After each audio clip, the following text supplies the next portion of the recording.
Ez az Opel új zászlóshajója, nevezzük nevén az új Granland.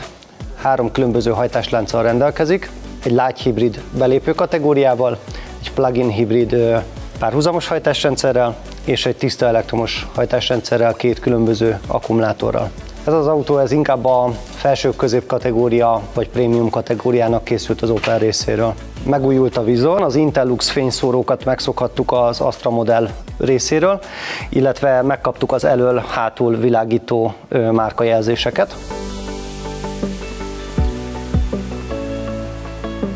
Első kerék és összkerékhajtású rendszerekkel rendelkezik, 6 különböző színben elérhető az autó.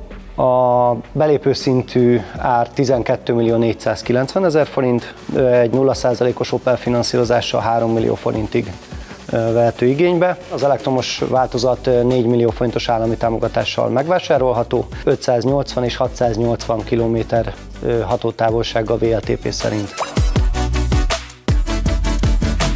Az Opel egy átlátszó plexi mögé rejtette az Opel emblémáját, ami gyönyörűen világít nekünk gyújtáson és menet közben.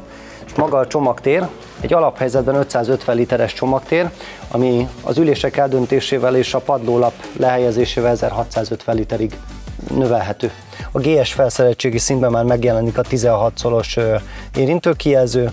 Egy nagyon érdekes megoldással, egy kis plexivel választották el az elektromos telefontöltőnket és a kezelőszerveinket, megújultak a gombok, megújult a kormánykerék, és itt fontos elmondani, hogy a 2024-es aranykormánykerék díjat ez az autó nyerte el.